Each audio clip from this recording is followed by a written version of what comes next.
What is up, my Lorcana Goons, and welcome back to the Lorcana Goons channel. My name is Kevin, and you're watching the Monday Weekly Market Watch, where we talk about Lorcana news, meta trends, and card prices. And we're going to start off today with the obvious big news that we finally have the official introduction to dual ink colors on the Lorcana website today. The Lorcana team released all this wonderful information on all the new cards we're getting in set 7, and now we have dual inks and how they work. And sorry for the late video.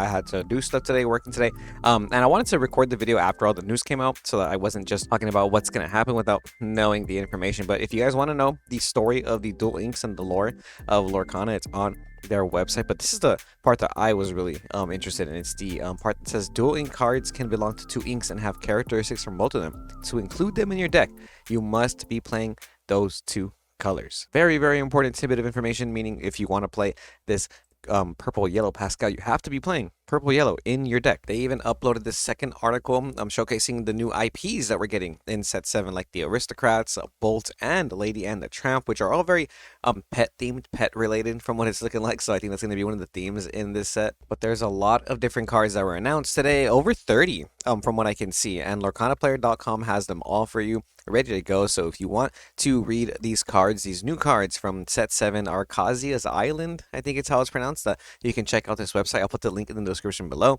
It's a very handy place where you can see all the new cards, like this new ink geyser. This is a dual ink green blue, a sapphire emerald card that says it's 3 cost, by the way, uninkable. Each player exerts all the cards in their inkwell. Then each player with more than 3 cards in their ink returns cards at random from their inkwell to their hand until they have 3 ink again. So what this basically means, if you're playing against blue-red or blue-steel and they ramped into like 7, 10, 11, 12 ink, you play this card and they go back down to 3 ink. So this, in combination with Bend to My Will, maybe, or something that discards cards from the hand, might be pretty good in the future. Here's one for the purple steel players. This is a giant cobra, ghostly serpent. You see Jafar back here. It's a illusion character, and it has an ability that says vanish. When an opponent chooses this character, you banish them. So if you choose it with any action, it gets banished. But they kind of have it's kind of cards that have like a drawback, but they have good effects. Like this one says, when you play this character, you may choose and discard a card. Gain 2 lore. It's an inkable 3 cost with 4/4. That is already good, and then the ability to just gain 2 lore is so overpowered for purple steel. As a purple steel enjoyer, I'm excited for this one for sure. We even have a new ruby amethyst card coming. This is a dual ink ruby am Hades, the fast talker that says when you play this character, you may deal 2 damage to another chosen character of yours, then banish chosen character with 3 cost or less. He's a 6 cost, uninkable, 4 strength, 6 willpower, and he can quest for 2. I think this is not bad, my fellow ruby amethyst users. Here's another example of the Vanish ability. As you see, we have Raja, the ghostly tiger. She's a 2 cost character with 3 strength and 3 willpower. That's very strong, very overpowered, but the Vanish effect is kind of a drawback. So if you use any ability to target this Raja, whether it be fire the cannons, let it go, it's going to get banished regardless. You know what I mean? After resolution, because if you're going to heal it too, if you want to use a random card like Dinglehopper to heal this Raja, it'll also get banished. But it has to be when an opponent chooses the card. So if you do it to yourself, it will not get banished. Very interesting. But like I said, a bunch of new cards coming into the meta in set 7. We just got the announcements. Plenty of content creators as well are sharing on social media that they have card reveals planned this week. So be sure to follow your favorite content creator. And if you're expecting a card reveal from us, the Lorcana Goons channel, you're going to have to wait again because they have not given us one. They never reached out to us for a card reveal. So Ravensburger, it's I'm still waiting. We're still waiting over here. Maybe they're just waiting until they give us a Shift Goons character to reveal, right? Yeah, Ink Geyser looking pretty nice alongside a lot of these other cards right here. Shout out Lorcana Player for putting them on their website. If you want to look at these cards, check out that website again. Some of these cards already making impacts in the meta, like Ink Geyser, like I was saying. It's a good combo card with Bend to My Will. And I look at today's selling. Look at today's pricing. They've jumped up from $1.50 to already $3, almost $4 on TCG Player. Lowest verified is $3 by Legends Card Shop. Then it jumps to $5.99 by Removal Wins Games, and that's because of this card announcement, right? This is a good combo. You can ink into Ink Geyser and then Bend to My Will to get rid of your opponent's entire hand. But you know what I always say? I don't like to fall for the hype. I'm personally not going to be buying Cold Foil Bend to My Wills yet. I'm going to wait until the whole set comes out. I'm going to wait until the meta is established to really see if those combos are that good. Because paying $5 to $6 for this card right now, when we don't even know if that deck's going to be usable, might not be the best thing yet, right? Same thing goes with Jafar, Strike and Illusionist. I feel like a lot of people are kind of excited for some of this new Jafar support, and we are seeing a little bit more sales movement in this Jafar a little bit, but I'm still going to wait. I do feel like these cards are good, though. Don't get me wrong. Don't sleep on them either, because right now they're really cheap. Jafar is only like $5, right? Prince John's Mara as well going up in price in the last couple hours that I've been at work. This cold foil going from less than $1 to over $1 right now. Lowest verified is $1 with 127 shipping, then 125, 132, 150, then $2 by after like the fifth listing right there, after the fifth seller. So this card's going up in price too. Same reason. If you put all the cards back to your opponent's hand with Ink Geyser, then at the end of the turn they're gonna have to get rid of their hand with Prince John's Mirrors. So I think a lot of people are thinking of combos already. Look at all this sales movement today. Two of them. This is insane. All these from today. Cold Foe. Somebody bought 11 of them. Somebody buying 10 of them. Insane. Yeah, a lot of hype behind some of these cards. Remember, don't fall for the hype though. I like to wait. I like to wait till the meta is established. Now I want to talk about some cool things I noticed in the market. Check this out. The lowest verified for a non-foil DLC promo Rapunzel is now $240 by Card Crack. These are selling for more than 200 now. We have a recent sale, two of them selling yesterday for 200, another one 199, 199. Anything less than 200 is sold out. All these at 175, 160, 150, they are all gone. If you want this card now, you have to pay more than 200 bucks. I don't think they're going to be at the next DLCs either. And same thing goes for the Cinderella Stout-Hearted DLC promo. If you guys were sleeping on these, if you guys were selling them at $70, $80, less than 100 bucks, I feel bad for you because people were definitely panic selling these, and I feel like it was a pretty safe bet to hold these, right? Like we know, I mean, it's pretty safe to say they're not going to be at the next DLCs. I mean, that's what I'm going to assume anyways. It's from $88 to $189, the lowest verified now by the Card Haven, almost $200. There haven't been any sales for that price yet. The most recent sale is 115, so it is more than 100 bucks again. They're not 80 bucks anymore, which is great to see. So you've been collecting both the Cinderellas and the Rapunzels. That's a lot of money. You're in your bag right now. So more than 100 bucks now, at least 120. I think if I have these, I'm selling them for at least 120. There's finally listings for this Mickey Mouse promo that we got at the North American Continentals. I believe they gave these out at Europe too. They have this gap right here actually. So this gap right here is meant for you to get them signed by the actual character Mickey Mouse at Disneyland or Disney World or something. I guess Team Lorcana realized that people were doing that with their Lorcana cards, and they gave out this promo. So right now it's 50 bucks. Somebody has 9 of them right here on TCG Player. Then the next verified listing is $80 though, then $100. And I do want to point out that there was a sale for $50 just recently right here. Yeah, $49.99. But before that, somebody bought one for $200 that was already signed by the Mickey Mouse actor. So this is the signature you get if you get a Mickey Mouse anything signed by the Mickey Mouse at Disneyland.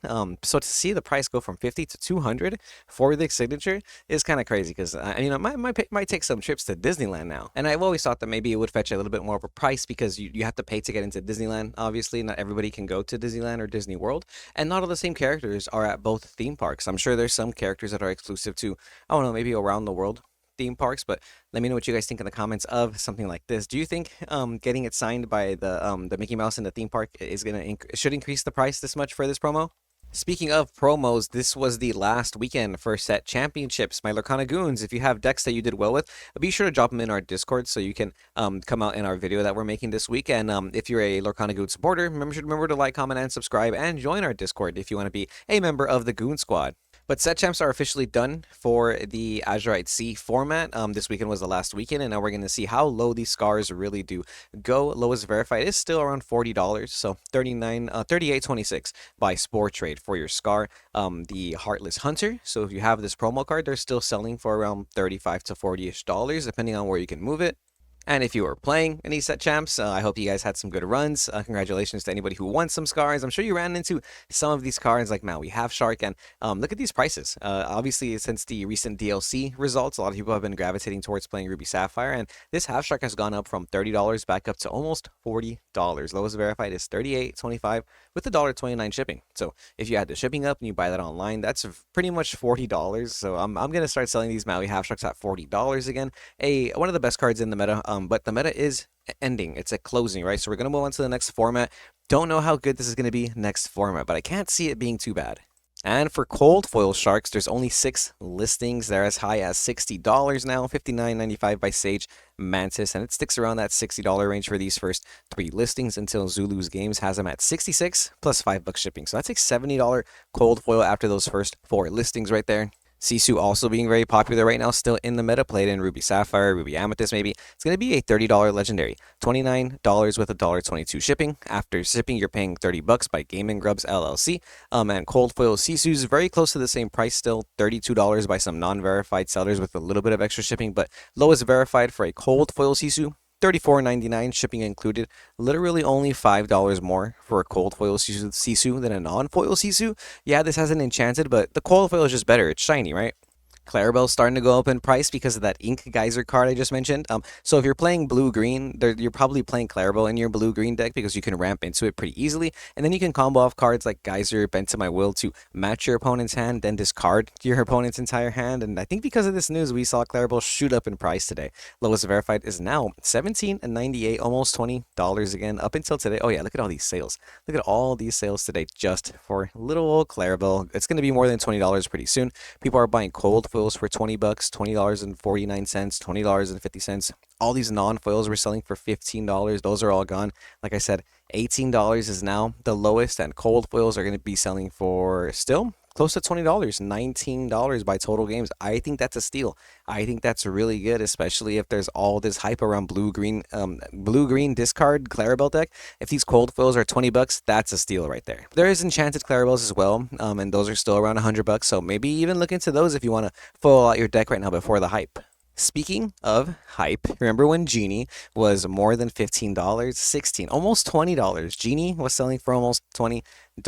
Then Ed Chu won a national tournament with Ruby Amethyst with no Genie in his deck, and little by little, everyone's just been selling their Genies, is what it's looking like, from 17 to 15 to 10 to $9.65 by MTG Illuminati. Lowest verified. A little bit more than $9, basically $10 for your Genies right now. Cold foils are still pretty expensive. We have a $25 lowest listing right here by Digon Deals. If you want some non-verified sellers at a discount, you can get them for a little bit cheaper than $25, but $25 for a cold foil is more than likely what you're going to have to pay. And $10 for a non-foil. So from $15 to $10 now. No longer 20, no longer 15. Genie finally settling, but hey, like I said, it's the end of the format. I think people are kind of thinking, what are we going to play next, right? So maybe Genie's just not the card that we want right now. This card also kind of coming down in price. The Mufasa, Ruler of Pride Rock Enchanted. These you were selling for closer to $300. The market price on these was like $280 for the longest. And some recent sales also $299 is what they've been selling for. But right now the lowest verified listing is $260.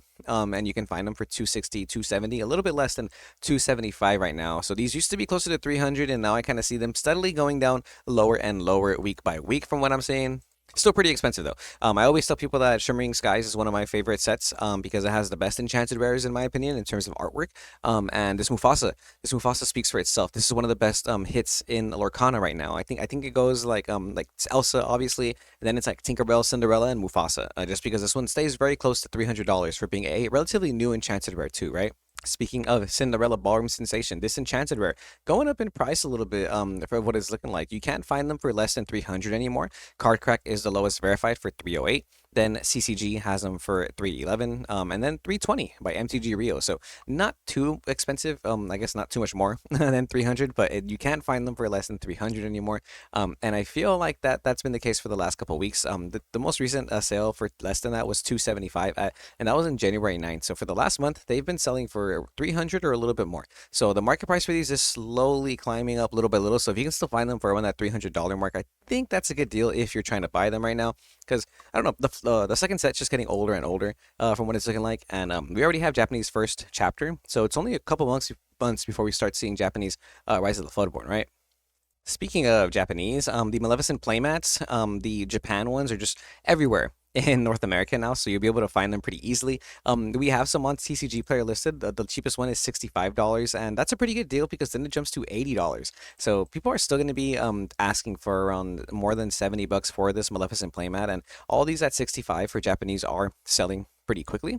So if you want to get rid of your Japanese ones, they're selling for around 70, but it's looking like they're gonna run out soon, at least on TCG Player, because there's only one listing left, and then it jumps to the $80 mark. So we'll see if people start buying the Japanese one for $80. They reprinted the Mickey mat, but I haven't seen them reprint the Maleficent mat yet, and this is one of the coolest mats from Lorcana so far. But the fact that they reprinted the Mickey mat makes me not want to hold these anymore, right? So that's just my opinion, though. What I will hold though is the first chapter booster box. I still have one and I'm still gonna hold it. It's not at $350 yet. These are selling for around $325. If you want a Japanese first chapter booster box, you can find them from anywhere from $60 to $70. Online they'll probably be about 60 before tax, but after taxes you're paying close to 70 bucks with shipping and everything. For your Japanese first chapter booster boxes, they come with I believe 16 packs, and each one has 6 cards per pack. So it's a smaller box. The hit rates are pretty good. From what I've been told, you can possibly pull up to 2 enchanteds per case because you're getting like 15 boxes per case instead of just like 4, right? But yeah, it's pretty cool. It's I think doing the math, it's relatively close to paying MSRP for the first chapter English, and think about it, because you're not ever gonna find first chapter at MSRP ever again. So paying $60 to $70 in my opinion isn't too bad for the first chapter if you're trying to crack these. And remember, guys, if you do have Japanese or Chinese Lorcana, you can play them in the English territories. But for whatever reason, if you're going to go to Japan and you're going to be there and you want to play Lorcana, you have to use their Japanese cards. So you can't use English cards in Japan. And let's say you're not playing right now, you're just kind of really into collecting. Let's say you do both, but you're just like really into cracking first chapter packs. Look at these prices. We have an Enchanted Tinkerbell Japanese selling for $285. That's really close to the English price, by the way. A Genie Enchanted selling for 45 pounds, which is really cheap. That's around like 70 bucks, I think.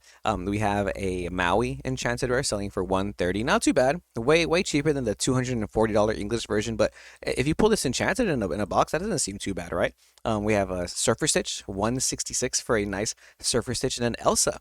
We have a Japanese Elsa selling for $510. So can you imagine pulling a Japanese Elsa? It's not 800 like the English, but 500. That's half a thousand. That's pretty good right there. But it is Monday, my Lorcana Goons, and before we call it a day, I want to go over the PSA slabs, PSA 10 slabs that we can find on a 130 point. So I typed in PSA 10 Lorcana, and we're going to see what has been moving. Today alone, there's been a lot of sales. On February 10th, which is today, we see a PSA 10 Carefree Surfer Stitch. This is the Enchanted from the first chapter, selling for $540 and 21 bids. So that's kind of nice, actually. That's like more than double the price right there for a PSA 10 version. PSA 10 Cinderella Ballroom Sensation, 20 bids, selling for $450 almost. So about 150 more for a PSA 10 rather than a raw one right now. This one's kind of nice. We have a autographed Elsa, foil Elsa by Matthew Davies right here. PSA 10 auto as well, which is really cool. It's a foil Elsa selling for $162. So if any collectors out there decide to get some stuff signed, or if you're a collector who likes to get their stuff signed, as you can see, it does fetch a little bit more of a premium. And last, we have an Enchanted Elsa selling today for $1,435. Pretty good price. Obviously the highest we'd seen it was close to 2,000 back in last year, like in April, I believe. It was around 1,800 to 1,900. So we're not quite there yet. But it's good to still see that the Enchanted Elsa, the PSA 10 Elsa, is still seeing some sales movement online. 39 bids is a lot too. So that tells me there's a lot of interest. There's at least a lot of interest right now in the Elsa because it's still got 39 bids, close to $1,500, right? Oh, and a PSA 10 D23 Mickey from the 2024 D23 Expo right here. This sold for $286. These are really cool. I know a lot of people who have these and are holding them. So guys, if you grade them, get them PSA 10. The price jumps from $130 to $285. That's pretty good in my opinion. But that's going to be all for this Monday Market Watch, my Lorcana Goons. My name is Kevin. Thank you so much for tuning in. Remember to like, comment, and subscribe if you're a Lorcana Goon because it does support the channel. If you guys need to buy sleeves, remember you can purchase sleeves at pristineprotectiontcg.com. They got all the sleeves you need for your decks, whether it be Japanese or standard size. And if you use code GOONS10, you save 10% on your order. Let me know what you guys think down below of the dual ink system. Are you guys excited for set 7? I think so far the dual inks are going to add a very interesting mechanic to the game. Can't see what it does or what other cards we get. Hopefully they give us card reveals soon. It'd be really cool if they did. But until then, remember to stay tuned to Lorcana Goons, and we'll see you goons next time.